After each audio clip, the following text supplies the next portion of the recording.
Ok. Bienvenue à tous pour ce WebTech SCS sur l'intelligence artificielle. Donc, on parle beaucoup d'intelligence artificielle qui progresse effectivement à travers le monde, mais la question aujourd'hui, on voulait aborder la question des données, mais aussi de leur sobriété, de leur collecte, de leur qualité, mais aussi de la souveraineté. C'est au centre de nombreux débats et donc on accueille aujourd'hui 3 experts pour mieux appréhender ce sujet. Alors on va parler de ces sujets donc de souveraineté, d'éthique, de sobriété de l'intelligence artificielle, mais on va aussi parler d'une IA sobre, souveraine, mais aussi opérationnelle. Donc on aura la chance également de comprendre comment on peut passer de l'idéation à la mise en production à travers l'expérience de nos 3 speakers sur ce sujet, et notamment sur le passage à l'échelle de projets d'intelligence artificielle dans leurs domaines respectifs, avec des illustrations et des cas d'usage clients qu'ils vont partager avec nous. Alors, petit rappel sur la logistique. Je ne sais pas si ça marche là. Oui. Vous pouvez donc poser vos questions par écrit tout au long de ce webinaire dans le module questions. Vous avez un questionnaire à la fin du WebTech. La session est enregistrée et sera en replay disponible à la fin de, je dirais dans quelques heures après la fin du WebTech. Alors aujourd'hui, donc on va aborder l'intelligence artificielle, sa sobriété, et on aura la chance donc d'accueillir un expert, le représentant du centre de compétences de IA Edge IA de ST Microélectronique Toulon, avec près de 400 experts. Donc Édouard Dulot qui présentera bien sûr ce centre. Bonjour Édouard. Bonjour. Qui présentera le centre basé à Toulon et qui présentera également les différentes notions d'intelligence artificielle au niveau du edge, au niveau du gateway, au niveau du cloud, et également de la sobriété en data. Et puis on aura la chance également d'avoir le témoignage de Serge De Santi, qui est le président de Oxytronic, qui est client de ST Toulon, et qui a bénéficié de l'expertise de ce centre d'expertise pour justement embarquer cette intelligence dans ses capteurs. Bonjour Serge. Bonjour, on est plus partenaire, Ensuite, on se définit plus comme partenaire que client de ST Microélectronique, mais on l'expliquera. Très bien. Ensuite, on va accueillir Guillaume Le Boucher, qui est président de Open Value qui a été racheté par DocaPost, qui est avec nous également de Paris, c'est ça Guillaume, qui va nous présenter le centre d'expertise avec également près de 400 experts et qui va nous parler, lui, justement d'actualité liée effectivement à DocaPost et au cloud souverain, mais aussi de souveraineté, d'éthique de l'IA, et puis illustrer ceci avec des cas d'usage clients. Et ensuite, on aura une session questions-réponses. Donc voilà, nos 3 experts. Merci d'être là. Avec plaisir. Merci d'avoir votre caméra. Je rappelle, petite parenthèse, nous sommes dans les sujets de SCS avec l'axe stratégique et intelligence artificielle qui est au cœur effectivement de l'écosystème SCS et de notre feuille de route. Également, on va parler beaucoup d'IA, notamment pour l'industrie. Et donc, on est en plein dans le sujet de la phase 4 du pôle SCS. Et puis, pour vous montrer aussi que SCS est un écosystème pertinent sur le sujet de l'IA, c'est un écosystème avec près de 80 partenaires. On fait quoi? Qu'est-ce qui peut être utile pour les membres SCS? Eh bien, on fait des publications qui présentent la chaîne de valeur, qui présentent les différents laboratoires, les différentes équipes de recherche. Il y en a 42 dans la région sud PACA avec qui vous pouvez collaborer. Vous pouvez télécharger ces publications et ces cartographies, notamment sur le site du pôle SCS. On fait des notes de conjoncture également annuelles qui présentent les différents acteurs, les tendances, les levées de fonds, les problématiques, les enjeux, en interviewant 4 ou 5 acteurs clés sur le sujet, notamment donc sur l'intelligence artificielle, également disponible en téléchargement sur le site SCS. On organise aussi, on orchestre plus exactement des challenges, les challenges IA nationaux opérés par BPI et la DGE, donc c'est de l'Open Innovation. On en est actuellement à la vague 3 avec 2 challenges en ce moment soumis par la DGA Toulon d'ailleurs et Nexter Robotics. et pour cela, on sélectionne des sponsors et des startups. Et puis, on accompagne bien sûr des projets de R&D innovants sur le sujet, mêlant des acteurs académiques, des startups, mais aussi des grands groupes. Et puis aussi, on a aussi un Diag Flashia Interpol pour acculturer, sensibiliser, faire des diagnostics pour que ces PME, notamment dans la région, puissent bénéficier de l'intelligence artificielle et puissent valoriser leurs données grâce à ce premier diagnostic et ce plan de recommandation. Et puis, on fait des animations comme celle d'aujourd'hui, des webtech pour sensibiliser, informer, expliquer comment appréhender une technologie complexe, innovante, parfois contraignante avec beaucoup de réglementation. Et puis, comme les sujets d'aujourd'hui, les sujets de souveraineté, d'éthique, de sobriété, qui vont être abordés aujourd'hui par nos 3 experts. Et puis, bien sûr, on fait aussi des groupes de travail, des showrooms. On en a fait un, c'était le 29 septembre dernier à la Maison de l'intelligence artificielle à Sophie Antipolis, et des rencontres marché où on aborde plus l'intelligence artificielle sur des filières très précises. Alors, on va aborder donc le sujet du centre de compétences de Toulon, ST Toulon, avec Édouard Dulot. Alors, Édouard, si tu veux bien partager. Normalement, ça devrait être bon. Très bien. Parfait. Donc oui, donc Édouard Dulot, donc pour me présenter brièvement, donc moi je suis le directeur du centre de Toulon. Qu'est-ce qu'on fait à Toulon? On fait de l'IA embarquée. Je vais développer un peu ce que ça veut dire. On a en fait ST Microélectronique a ouvert ce centre-là pour vraiment accompagner les clients dans le déroulement d'un projet d'IA embarqué, et aussi pour faire connaître cette technologie. Donc, ce que l'on va faire dans ce centre-là, c'est qu'on va pouvoir à la fois découvrir à travers des exemples concrets et justement une phase de showroom un peu ce qui peut exister, ou vous donner des idées de ce qui pourrait être fait à base IA. Et puis, l'idée aussi derrière ça, c'est pas de vous laisser seul, c'est de vous accompagner tout au long de votre projet. On va pas faire ça pour vous, mais on va faire ça avec vous. C'est-à-dire que on va, lors de moments qui peuvent être importants dans certains choix technologiques, dans certains choix de déroulement de projet, être avec vous et discuter un peu de comment est-ce que l'on pourrait engager le projet et mener ce projet pour que ce soit une réussite. Donc voilà, donc on est sur Toulon, et donc vous pouvez me contacter si jamais vous avez envie d'aller un peu plus loin dans l'IA Edge.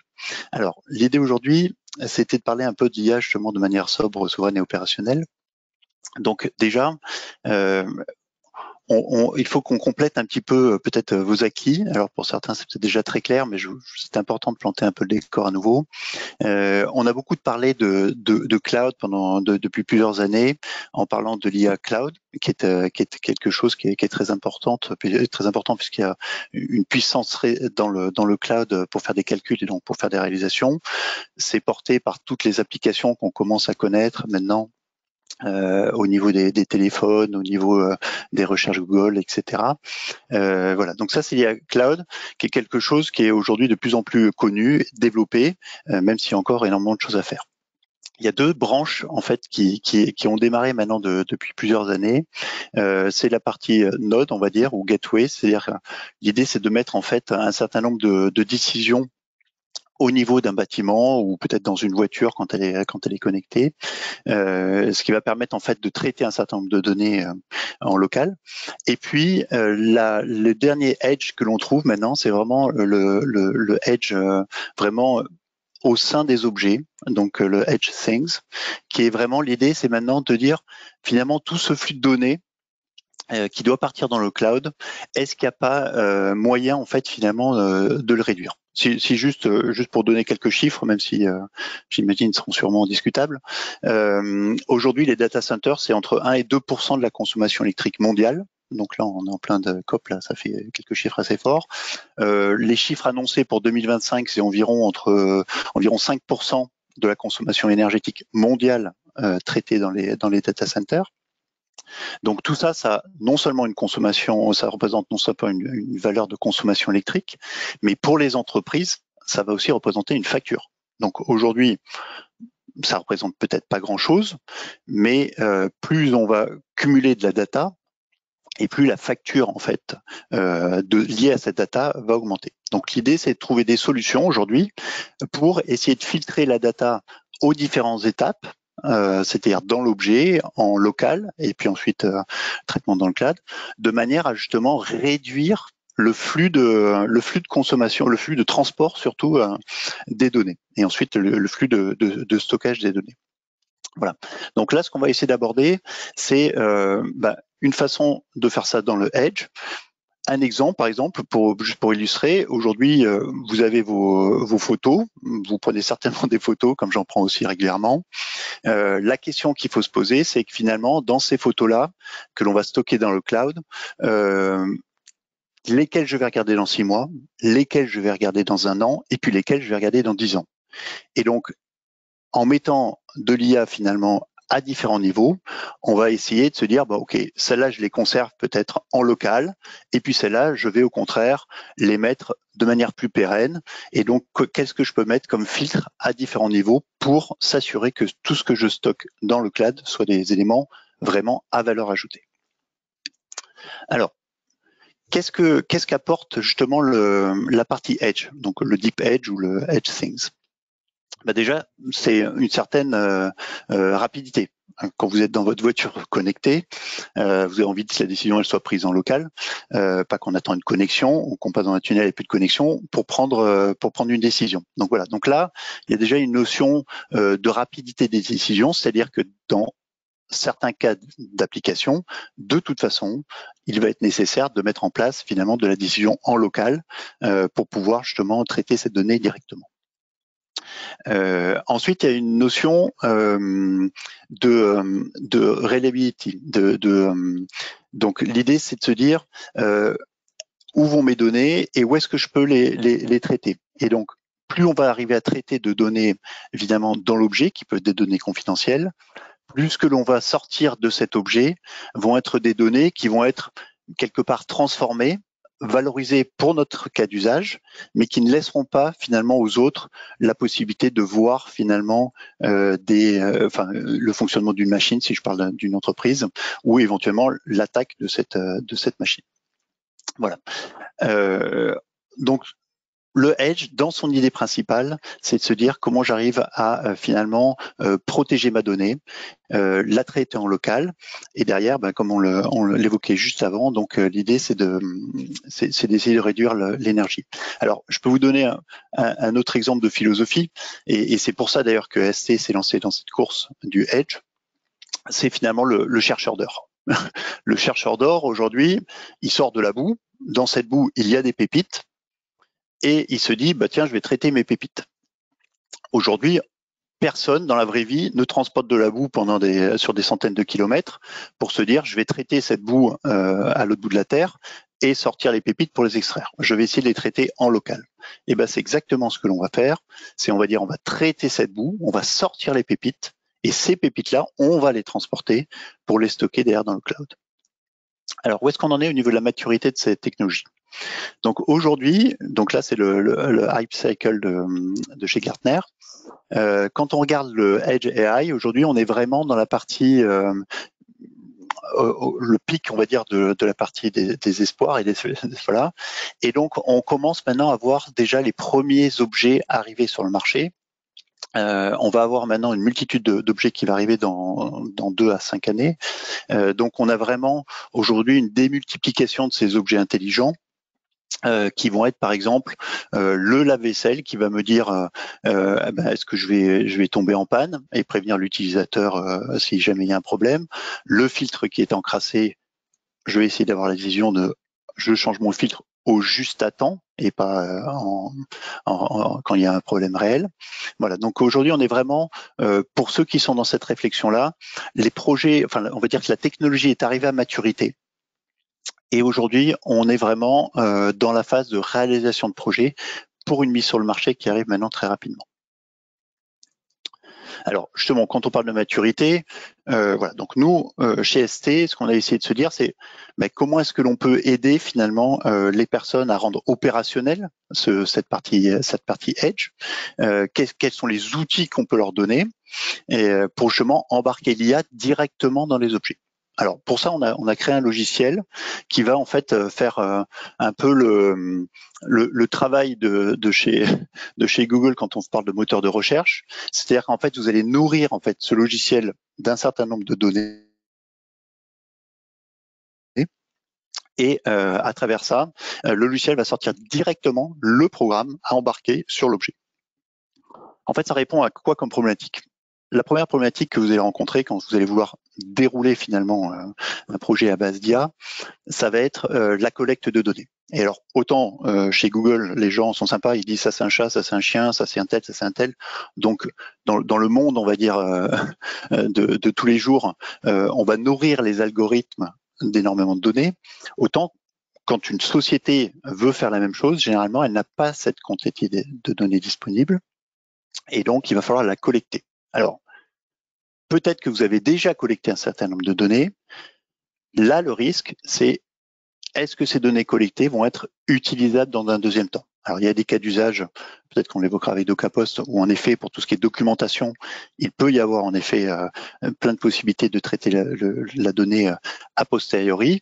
Dans le cadre d'une machine ou d'un fonctionnement machine, si la donnée n'a pas été clairement définie au départ, il sera très difficile derrière de la réutiliser derrière. D'où l'intérêt souvent très en amont d'avoir cette réflexion de dire ma donnée que je mets en route, qu'est-ce que je choisis comme donnée, qu'est-ce que je choisis comme capteur, et ensuite comment est-ce que je fais ça. Donc voilà. Donc là, à travers ce logiciel-là, le gros avantage, c'est qu'en fait, on va collecter très peu de données pour commencer à avoir des résultats. Donc, on a réussi à mettre des fonctionnements d'IA qui sont des traitements à petite quantité de données, donc qui vont vous permettre finalement d'engager un projet très rapidement. Deuxième chose qu'on a essayé de résoudre, c'est la partie compétences. Vous avez peut-être pas des data scientists, c'est-à-dire une espèce assez rare et assez coûteuse. Donc, on s'est posé la question comment finalement on peut aider une entreprise, un industriel, à réaliser un produit avec ses propres ingénieurs, sans avoir à recruter finalement quelqu'un en plus. Et donc, on a essayé d'abaisser finalement la barrière d'entrée en mettant des outils, donc des moteurs de recherche qui vont donner les solutions directement d'IA qui permettent de réaliser l'objet. Ensuite, on va résoudre un certain nombre d'autres sujets qui sont justement la particle dependency, mais sachant que ce qu'il faut bien voir, c'est que on n'est qu'une étape de la donnée vers le cloud. Hein, c'est pas l'un face à l'autre, c'est l'un avec l'autre. L'idée, c'est de filtrer à chaque étage. Et puis ensuite, évidemment, notre techno, puisqu'elle est destinée aux objets, va être finalement très économe aussi en mémoire et ce qui va permettre finalement d'économiser pas mal d'argent. Alors, quel type de projet on peut imaginer? Alors, dans un premier temps, on pourrait imaginer, et c'est d'ailleurs un peu pourquoi je vous ai mis cette transparence, c'est important d'avoir ça en tête si vous êtes, je ne sais pas s'il y a des industriels, enfin oui, il y a des industriels autour de cette table. Il y a, on va dire, ne soyez pas trop ambitieux au départ. On peut faire des choses formidables, on peut les réaliser, mais il est important de justement, et d'où l'intérêt du centre de compétences de Toulon, c'est de se dire allons-y par étapes et mettons-nous des étapes abordables à chaque fois. Donc, première étape abordable, c'est, par exemple, si je prends le cas d'une pompe, savoir si la pompe est en train de tomber en panne ou pas. Deuxième étape, qui sera un deuxième type de projet, qui sera est-ce que la pompe tombe en panne ou pas? Donc là, la pompe va lever la main en disant attention, je tombe en panne. Mais ce qu'on va pouvoir lui rajouter, c'est je suis en train de tomber en panne et c'est, par exemple, mon roulement à billes qui était en train de tomber en panne. Ça, c'est déjà une deuxième étape qu'on peut réaliser. Et la troisième étape que l'on peut réaliser, c'est ma pompe est en train de tomber en panne, c'est le roulement à billes et je pense que je vais tomber en panne à tel moment. Voilà. Ces trois étapes c'est important de séparer ces trois projets. Chacun a sa complexité. Ils sont tous réalisables, mais avec des échelles de temps souvent différentes. Donc c'est important d'y aller progressivement pour avoir des succès à chaque étape. Alors, là, une des particularités en fait que va faire notre technologie, c'est que finalement l'IA, et quand on parle d'IA Edge, donc le fameux logiciel NanoEdge AI va produire en fait directement le programme d'IA embarqué qu'on va pouvoir mettre sur la machine. Et ce programme, sa spécificité, c'est qu'en fait, même si on part d'un programme qui est exactement le même, lorsqu'il va se mettre sur une machine, il va pouvoir apprendre directement le comportement de chaque machine. Et ça, c'est quelque chose de très important dans le milieu, si je prends des applications industrielles, par exemple, restons sur le cas de la pompe, on a des clients qui reviennent vers nous en disant on comprend pas, on a fait 4 ans de collecte de données, on a simulé tous les défauts qu'il fallait dans nos laboratoires. Et puis, donc, on avait trouvé une IA, on avait des data scientists, on avait des trucs, on avait tout ce qui allait bien. Et puis, quand on est arrivé sur le terrain et qu'on a voulu déployer ça sur les pompes en vrai, et ben en fait, rien n'a marché. Qu'est-ce qui se passe? Et bien en fait, ce qui se passe, c'est qu'en fait, le comportement de chaque machine est unique. Et donc, c'est là où une des forces du Edge et des technos embarqués, c'est de se dire, plutôt qu'essayer d'apprendre l'ensemble des machines, et plusieurs dizaines d'années ne suffiront pas à apprendre l'ensemble des comportements machines parce qu'elles sont montées sur un châssis différent, parce qu'elles sont associées à un élément, un moteur réducteur ou un engrenage qui est différent. On n'aura jamais le même pattern de fonctionnement. Essayons plutôt de raisonner à l'envers en disant, mettons le médecin directement dans la machine, un médecin vierge de toute connaissance. Il va apprendre cette machine-là pendant une période donnée et à partir de ce moment-là, il va pouvoir dire est-ce que cette machine est en train de tomber en panne. Voilà, prenons l'exemple par exemple de filtres pour une climatisation. Plutôt qu'essayer de comprendre le fonctionnement de la machine avec n'importe quel filtre, on va clipser en fait, par exemple le nouveau filtre. On va remettre à zéro le fonctionnement de l'IA, qui va réapprendre pendant les premières secondes le fonctionnement de la machine avec un filtre neuf. Et à partir de là, elle va se faire un nouveau état des lieux, on va dire, du fonctionnement de la machine normale, même si la machine fonctionne pas tout à fait parfaitement, mais ça sera une photo à l'état actuel, état de fonctionnement. Et ensuite, elle va pouvoir analyser sa dérive dans le temps. Voilà, prenons, je vais vous citer un autre exemple. Voilà, par exemple, un autre cas d'usage et d'application, par exemple la partie people counting, le comptage de personnes. On a beaucoup, le bâtiment est en train de devenir intelligent. Donc avec plein de questions sur la gestion de la climatisation, combien de personnes dans une salle, pour réguler la température. Là aussi, on est toujours dans la partie d'ailleurs efficience et sobriété énergétique. Mais mettre des caméras partout, ça ne plaît pas à tout le monde. Donc aujourd'hui, il y a des projets qui démarrent, il y a des idées. Enfin, là, l'idée, c'est de brainstormer un peu ensemble, de se dire, est-ce qu'on peut pas mettre d'autres types de capteurs? Donc là, c'est un capteur qui s'appelle le time of flight, qui va finalement reconnaître des personnes, soit qui rentrent et qui sortent dans une salle sans caméra, mais avec ce petit capteur et de l'IA embarqué, soit d'avoir un certain nombre de personnes qui sont en présence dans une salle. Voilà, on peut avoir différentes applications de ce cas-là. Un autre cas d'usage, et je vais laisser la parole à Serge, justement pour le capteur IRMA. Serge. Rebonjour à tous. Donc, en fait, on a pris le problème avec notre vision aussi chez Epsitronic, c'est la vision aussi de l'utilisateur et d'essayer de créer une expérience utilisateur la plus simple possible. Parce que comme l'a dit Edouard, on a la faculté de pouvoir enregistrer un élément et de pouvoir adapter le cerveau du capteur localement. Alors, je vais rentrer un peu plus dans le détail au niveau d'IRMA. Donc, IRMA, c'est un capteur connecté qui intègre la possibilité de mesurer 6 grandeurs physiques à l'intérieur du capteur IRMA, plus une 7e grandeur qui est laissée libre au choix de l'utilisateur par une connexion filaire externe. Il y a un petit connecteur sur IRMA. Et donc, on a la 7e grandeur physique qui va être la grandeur que souhaite aussi l'utilisateur si jamais il n'a pas trouvé son bonheur dans les 6 signaux déjà mesurés par IRMA qui sont marqués en bas à droite du slide, l'humidité, l'acoustique, la vibration en mono et 3 axes, la température, le gaz, la pression, et je rajouterai même dans nos capteurs vibration, on a la partie gyroscope et la partie choc. Le but, c'est de rendre l'utilisation la plus simple possible, parce que c'est vrai qu'on a des clients qui nous disent « Ah ben nous, on veut un capteur, mais on veut l'installer où on veut, quand on veut ». Bien évidemment, on aura de meilleurs résultats si on vient peaufiner le cerveau du capteur. Le capteur, il va être générique au départ, on va l'adapter à la machine sur laquelle il va être installé, mais il va être quand même générique. Et pour pouvoir remonter le meilleur taux de défaillance à l'avance, il s'appelle IRMA, c'est parce qu'il prévoit l'avenir.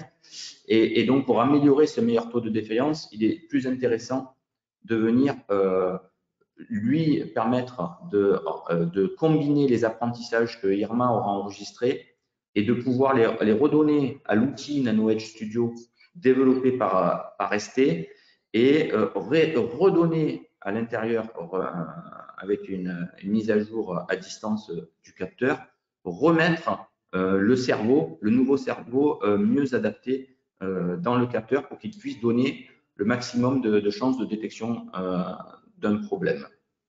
Voilà. L'intérêt, comme l'a dit Edouard, c'est donc de faire la mesure in situ et de traiter localement. Et donc, on a ensuite le capteur qui va pouvoir renvoyer, grâce à sa liaison LoRa, il va pouvoir renvoyer des push notifications aux utilisateurs sur l'application mobile et ainsi que le technicien vienne au juste moment et passe pas du temps à faire des tournées pour savoir comment le technicien de maintenance veut savoir comment se situe la santé de ces machines. Il viendra au juste moment parce qu'il recevra les push notifications et pourra adapter au mieux sa tournée, d'où des économies sur l'optimisation de la partie maintenance. C'est un capteur qui peut aussi être utilisé, comme l'a dit Edouard, sur d'autres applications que la simple maintenance. Vu toutes les grandeurs physiques qu'il mesure, il peut participer aussi. On a des clients comme Bouygues qui testent ça sur de la qualité de l'air et la qualité du bien-être de ses salariés dans des espaces de coworking. Voilà. Voilà ce que je pouvais dire sur le petit capteur. Merci Serge. Donc là, vous voyez, donc là c'est un capteur dit donc qu'on va pouvoir ajouter à une machine pour faire soit du rétrofit, c'est-à-dire une machine peut-être qui n'est pas aujourd'hui équipée de maintenance prédictive, on va pouvoir on va dire l'équiper de capteurs de maintenance prédictive. Il peut être voilà. Après la technologie de Edge peut être donc soit à travers des capteurs additionnels qui pourront être ajoutés sur des machines déjà existantes, soit l'embarquer directement en natif dans des nouveaux équipements. Donc là, voilà, ça dépend un petit peu des types de projets, des cas d'usage que l'on peut avoir. Les cas d'usage sont très très larges. Hein. Ça va de la montre connectée justement aux objets industriels, en passant, voilà, on a parlé du traitement de l'air et autres. Donc voilà, donc on est très large en application. Ce qui est assez intéressant, c'est que on a parce que c'est souvent compliqué de se projeter sur ce qui est faisable. Donc, soit quand on télécharge le logiciel, on a des sources d'inspiration. D'ailleurs, sur notre site, il y a des sources d'inspiration. Ce qui est assez intéressant, justement, pouvoir se dire qu'est-ce que je pourrais faire qui n'est pas magique, qui est une vraie réalisation. On a une discussion aussi souvent avec vous pour vous accompagner pour le type de capteur. C'est vrai que très souvent, les personnes qui s'engagent dans des projets ont tendance à partir sur des projets en résonance sur les capteurs humains, c'est-à-dire l'œil et l'oreille. Dans les applications, il y a plein d'autres applications. La vibration est très pertinente. L'électricité, on fait beaucoup de choses pour voir des changements de comportement avec l'électricité. On a aussi même du magnétisme. On a des capteurs pour la partie composants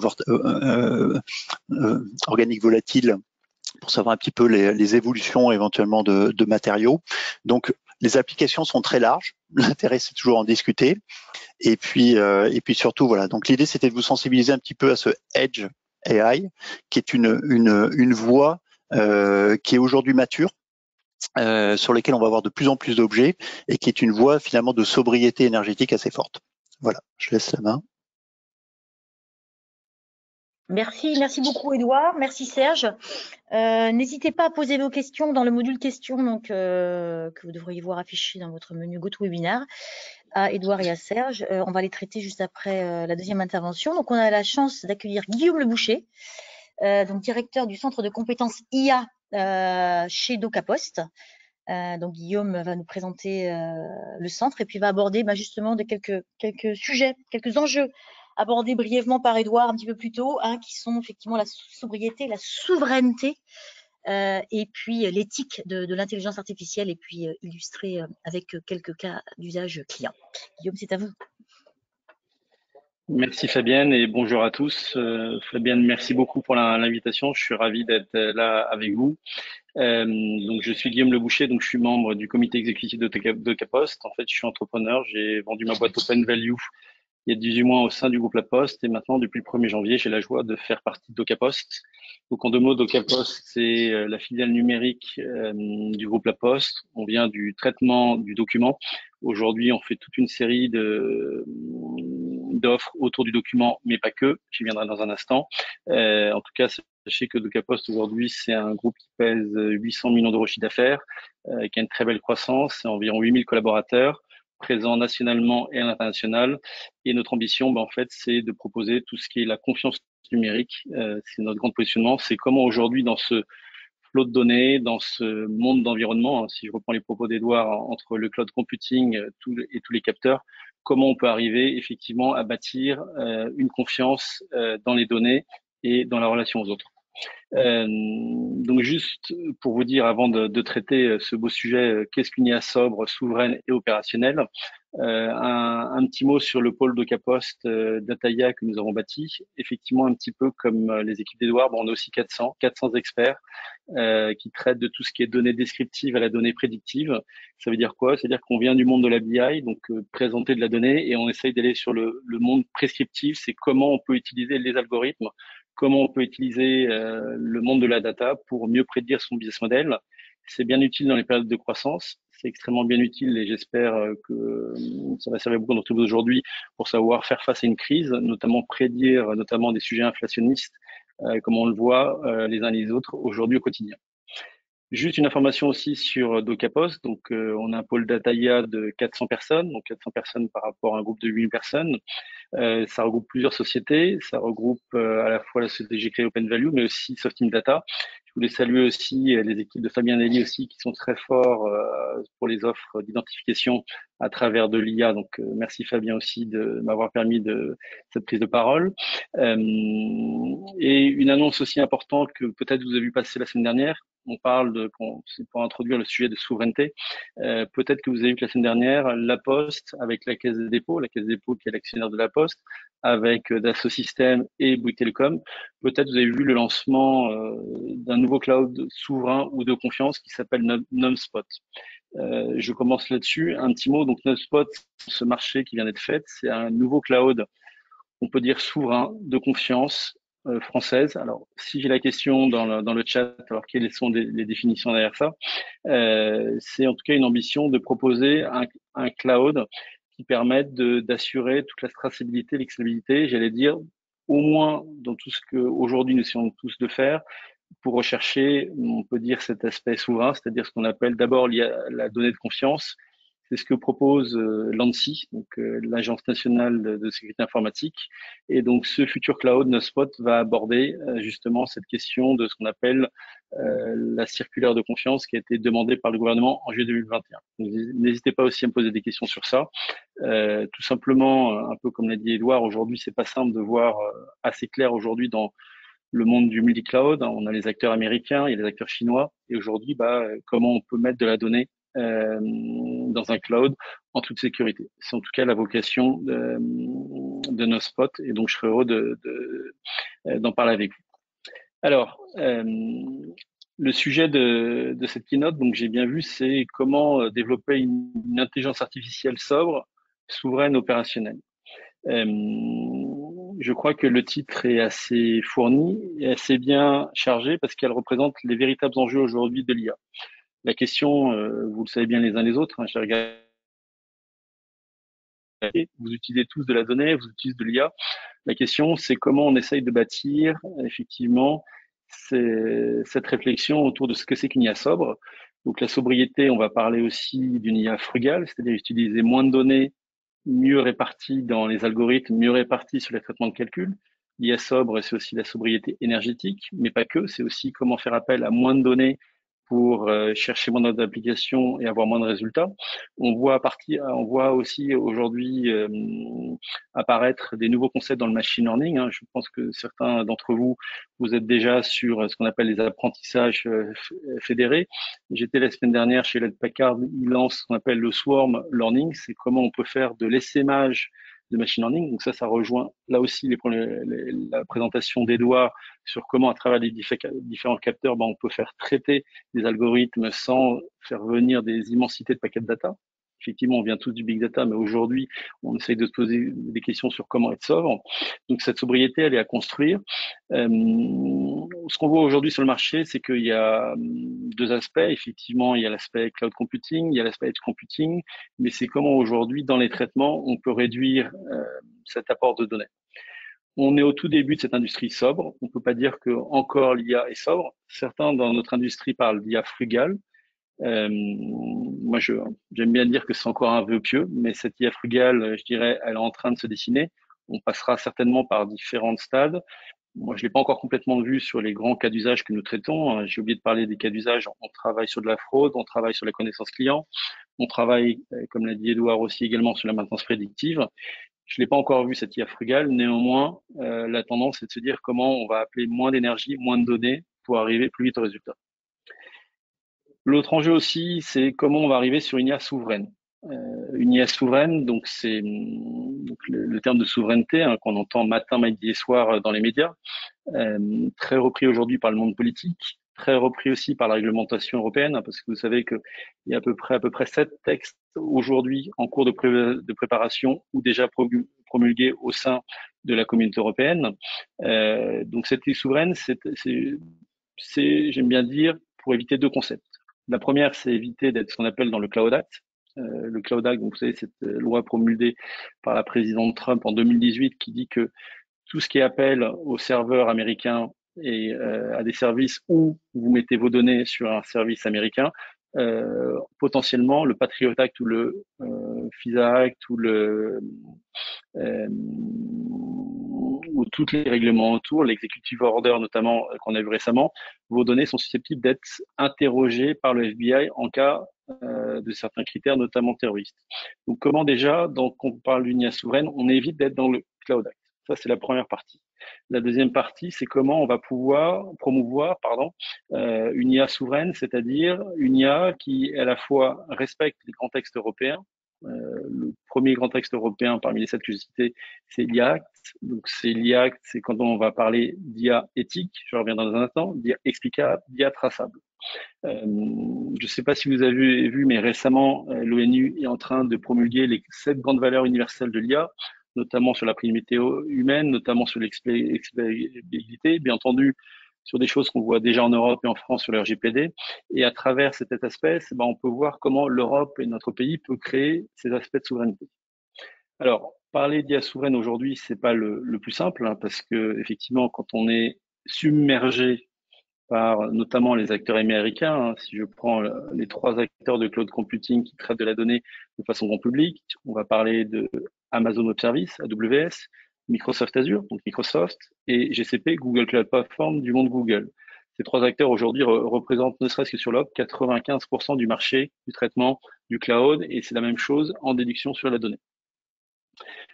Comment essayer de rester souverain dans ces sujets-là? Bon, effectivement, c'est déjà de se poser des bonnes questions sur quel type de données on veut mettre. Vous savez qu'aujourd'hui, l'ANSSI a permis une classification des données de C1 à C4 en fonction du degré d'importance, on va dire, de sécurité de la donnée. C1 pour des données, j'allais dire, très ouvertes, C4 pour des données très confidentielles.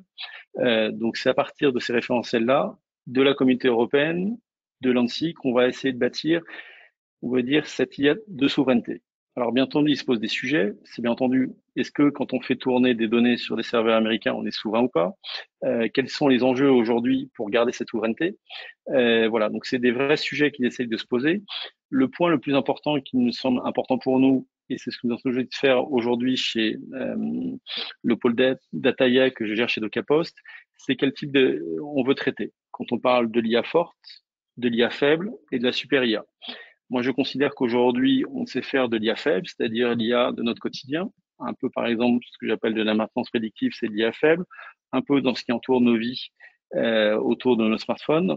Mais il y a des sujets dans l'IA faible, comme ce qu'on appelle l'IA émotionnelle. Vous voyez, nous avons fait un choix sur notre pôle de ne plus traiter de tout ce qui est l'IA qui permet de traiter pour détecter un comportement, j'allais dire, pour avoir derrière un acte économique. Donc dans cette IA émotionnelle, vous voyez, je parle souvent aux algorithmes traités par Facebook, par Meta aujourd'hui sur ces sujets-là. On a décidé de ne pas travailler sur ces sujets-là.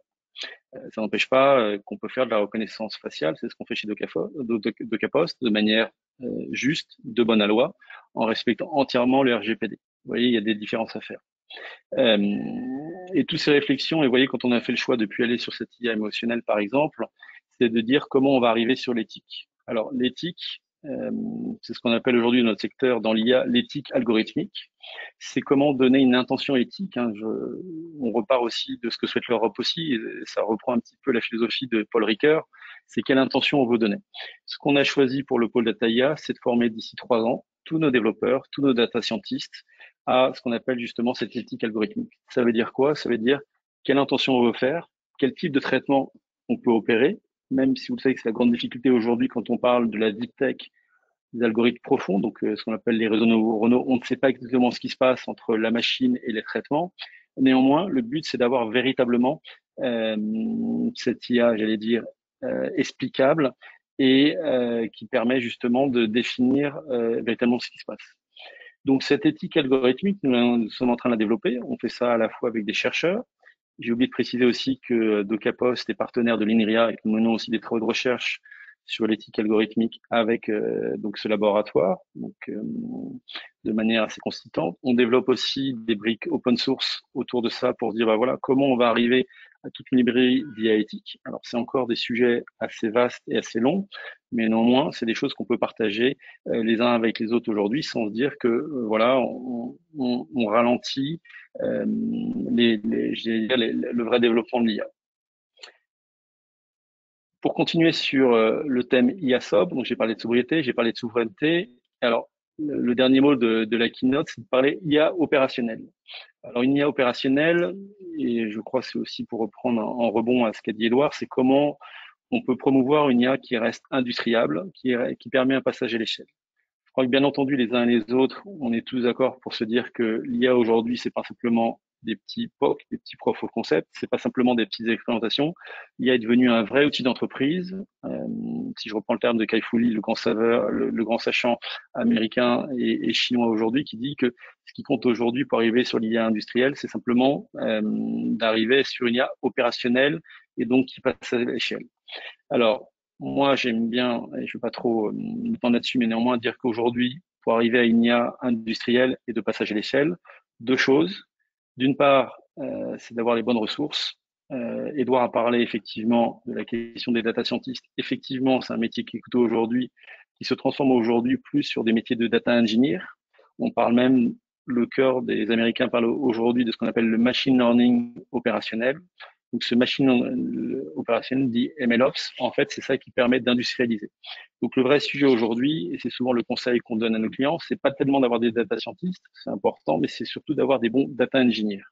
C'est le côté data engineer qui permet de passer à l'échelle. Vous voyez, là, aujourd'hui, je me trouve dans un lieu à la keynote d'une solution américaine qui s'appelle Databricks.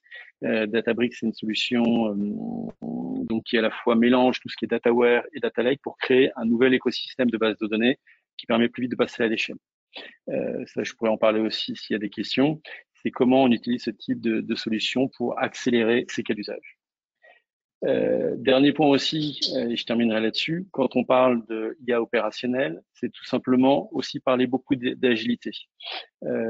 Certes, on n'est plus à l'âge d'époque, on n'est plus à l'âge, je vais dire, on mettait des stagiaires les uns les autres pour dire comment l'IA peut transformer un cas d'usage, mais quand on veut faire de la fraude, quand on veut faire de la connaissance client, quand on veut faire de la maintenance prédictive notamment, et qu'on veut la rendre opérationnelle, bien entendu, moi je le dis encore, il faut aussi accepter le test and learn. Le test and learn, ça veut dire quoi? C'est que parfois on part dans des directions, parfois on voit que l'industrialisation est possible, mais les résultats sont pas là. Donc il faut aussi accepter. On est encore dans cette industrie-là, de pas toujours pouvoir gagner et de pas toujours pouvoir réussir. Donc, il faut aussi apprendre à savoir gérer ses échecs. On le voit bien aujourd'hui, et si je prends certains derniers projets lancés par Google au niveau de DeepMind, donc les grandes équipes d'IA opérationnelles de Google, on voit bien qu'il y a à peu près un projet sur 4 qui laisse de côté. Donc voilà ce que j'ai voulu souhaiter aborder sur la réflexion de l'IA sobre, l'IA souveraine et l'IA opérationnelle. Merci Fabienne, beaucoup. si vous voulez faire la transition. Oui, je suis là. Je suis là. Je buvais vos paroles. Donc voilà, j'étais en train de prendre. Merci beaucoup, Guillaume. C'était passionnant. Alors j'ai quelques questions.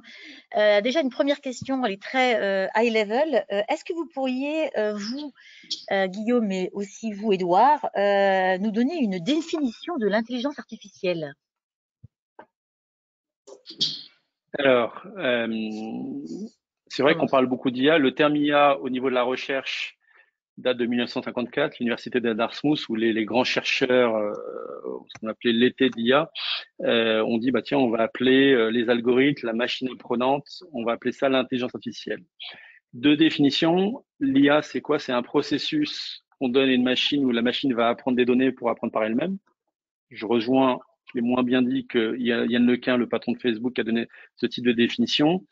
Moi, quand je parle d'IA aujourd'hui, j'ai deux définitions en termes de variantes. C'est l'IA comme informatique assistée ou comme IA comme information augmentée. Vous voyez, et j'aime bien naviguer entre les deux. Voilà. Peut-être qu'Edouard a une définition différente ou complémentaire. Merci. Oui, tout à fait, Edouard. Non, ça va bien, oui, les définitions vont bien. C'est vrai que ça reste entre guillemets des mathématiques, donc ça reste des formules. C'est vrai que dans le cadre de l'IA, c'est des formules qui sont plus évolutives, c'est-à-dire que la machine va pouvoir se améliorer en fait ces formules. Mais voilà, donc je pense que les définitions de Guillaume étaient très bonnes. Ok. Alors, on va rester peut-être avec une question à Édouard, mais aussi Guillaume pourra bien sûr rebondir sur notamment la sobriété numérique. Est-ce que avons-nous besoin d'avoir des puces ultra puissantes dans nos réfrigérateurs? Parce qu'il y a une grosse consommation d'énergie pour la création de ces composants et leur fonctionnement. Et on gagne bien sûr sur les échanges réseau, mais peut-être pas sur le cycle de vie. Qu'en pensez-vous? Alors, quand on parle de puces ultra puissantes, je pense qu'il faut remettre à l'échelle les puces qui sont dans le frigidaire par rapport à un ordinateur, puisqu'on a des consommations avec des ratios de 1000. Donc en fait, la puce les puces embarquées sont des puces qui consomment extrêmement peu. Donc c'est pour ça que c'est intéressant en fait finalement de faire des calculs en local. C'est parce que justement ça permettra d'avoir finalement beaucoup moins de besoins énergétiques voilà, par rapport à un ordinateur ou par rapport à des objets plus importants ou des data centers. Après, la question c'est plus ça va et plus les technologies évoluent. Chez SCI, il y a un gros travail qui est fait où finalement on va arriver sur des puces qui sont de plus en plus petites, donc avec de moins en moins de consommation en matières premières et avec de plus en plus de puissance. Donc finalement, quand on regarde finalement les ratios volume de matière et puissance, aujourd'hui on est plutôt dans une phase d'économie très forte. Et après, malgré tout, c'est vrai que les demandes aujourd'hui sont d'augmenter les possibilités d'expérience utilisateur du client. Donc on a quand même malgré tout besoin d'éléments qui sont plus puissants. Voilà, donc d'où ces puces qui sont de plus en plus puissantes. Ok, merci. Guillaume, vous avez un avis ou j'enchaîne sur la question suivante? Alors moi je dirais complémentairement, c'est vrai que, alors je l'ai peut-être pas assez dit, mais quand on parle d'IA, j'ai parlé d'IA faible, d'IA forte et de super IA, il faut voir un peu les cas d'usage. L'IA, c'est aussi traiter des données, bien entendu, mais derrière des données, c'est parfois traiter de l'image, c'est traiter du son. C'est pas toujours, c'est traiter bien entendu de données sur des objets connectés, c'est pas toujours les mêmes technologies qu'on utilise. Là où je rejoins Edouard, c'est que effectivement, il faut varier un petit peu en fonction des besoins, en fonction du cas d'usage. Il n'y a pas toujours besoin d'avoir une Ferrari pour faire 100 mètres. Voilà. Et je rejoins un peu ça. C'est aussi ça qu'on voit. C'est pas facile aujourd'hui d'y voir clair pour les uns et les autres parce que l'industrie va tellement vite que parfois vous avez des parts de marché d'acteurs qui prennent la totalité du marché. On dit tous il faut faire ça. Moi, je pense aujourd'hui notamment par l'IA open source qu'on peut varier les besoins et donc effectivement, on n'est pas toujours obligé de se penser, de dire qu'on doit avoir toujours les plus grosses capacités de machine et de calcul. Ok, merci. Alors une question pour vous, Guillaume, avec une petite note d'humour dans une des questions. Est-ce que NumSpot est le nouveau Gaia X? Et la question. Donc à Poste, on est.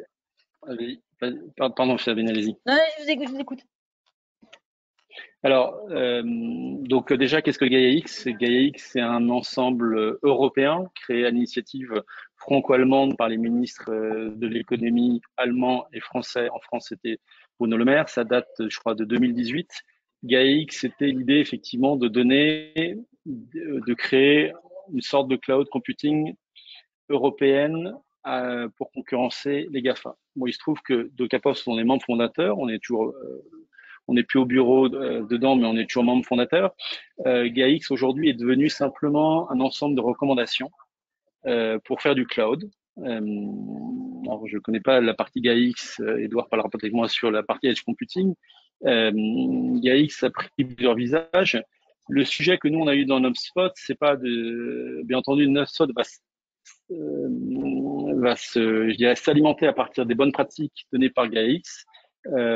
Pour répondre plus concrètement, on est toujours dans GaiaX.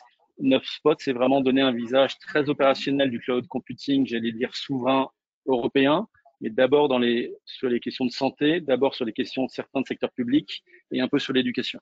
Je rappelle juste que Docapost est hébergeur de données de santé, que 20% de chiffre d'affaires, c'est d'être au service de l'administration. On ne dépend pas de la Poste pour rien. Et sur l'éducation, on gère une société qui est située pas très loin de chez vous, à Marseille, qui s'appelle Index Éducation. Pour ceux qui ont des enfants, Index Éducation, c'est le logiciel Pronote pour gérer les notes et les absences. Donc c'est pour ça aussi qu'on a créé ce cloud computing. Juste une remarque sur Spot. Notre ambition, c'est pas de faire une licorne, un GAFA. Notre ambition, c'est de répondre à une demande pour créer cette lien de confiance. Et voilà, je sais que parfois, et je le comprends peut-être, j'ai pas vu le smiley dans le champ de discussion. Tout le monde se dit ah bah oui, vous avez encore créé une initiative. Non, c'est d'abord de répondre à un besoin précis par rapport à ce que demandent les pouvoirs publics et par rapport à l'ambition que nous portons, avec bien entendu nos moyens. Je pense que les uns et les autres, vous avez compris qu'on a beaucoup d'ambition, beaucoup d'engagement, mais on n'a pas forcément les mêmes moyens que les GAFA. Ok, non, c'est très clair. Bah, d'ailleurs, dans la foulée par rapport à ce cloud souverain, donc ce nouveau cloud souverain proposé notamment par Docapost, est-ce qu'il propose les mêmes fonctionnalités de stockage et de computing similaires à celles proposées par Amazon Web Services? Alors, quand on parle de cloud computing, je quitterai un petit peu la partie data, on va trouver trois types de services, trois grandes familles dans le cloud. On va trouver le IaaS, qu'on appelle l'infrastructure de stockage. On va trouver le PaaS et le SaaS. Le IaaS, c'est le stockage. Le PaaS, c'est les applications de plateforme qu'on met dessus. Et le SaaS, on va dire, c'est les applications en ligne pour faire tourner entièrement, j'allais dire, une application globale, par exemple du digital. On ne fera pas de SaaS dans un premier temps. On va faire du IaaS, on le fait déjà parce qu'on est allié à Outscale qui appartient à Dassault, donc on a déjà un IaaS très puissant. Et sur le PaaS, on est en train de créer justement des plateformes de services équivalentes. Alors, on n'aura pas encore l'ambition de traiter toute l'immensité du PaaS d'Amazon. On n'a pas les moyens de ça. En revanche, on revient à ce que j'ai dit sur des secteurs des problématiques verticales, métiers très précises en termes de souveraineté. Si je prends l'exemple, on portera bien entendu Index Éducation sur le PaaS de HubSpot, tout simplement parce qu'on pense que cette donnée-là, elle doit tellement être protégée, ce service-là, il doit tellement être protégé qu'il est important qu'il soit sur ce cloud souverain. D'accord, ok. Alors une question pour tous les deux, mais peut-être d'abord pour Guillaume. Quels sont les défis que vous rencontrez aujourd'hui dans l'explicabilité ou la validation des intelligences artificielles? Alors, les défis sont nombreux. Déjà, c'est la variété. Il y a tellement de modèles aujourd'hui que c'est dur de se prononcer. Moi, je suis en train de me pencher à titre personnel sur les modèles GPT-3, sur le modèle Gopher, sur le modèle BERT. Je ne sais pas si vous voyez ces grands paquets de données qui ont été créés par les industries américaines de l'IA. Il y a Elon Musk derrière, vous avez les GAFA derrière. Et typiquement, si je prends le dernier modèle MTI de Microsoft, j'ai vu qu'aujourd'hui, il gérait plus de 575 milliards de paramètres. Vous voyez comment on peut dire qu'on est explicable là-dessus. Donc, c'est colossal quand on prend c'est une immensité de données. Donc, le premier défi, c'est la variété. Le deuxième défi, c'est la normalisation. On a la chance de commencer à travailler avec des bureaux de contrôle pour voir comment on peut arriver sur une labellisation et une normalisation de l'IA. Ça sera extrêmement long.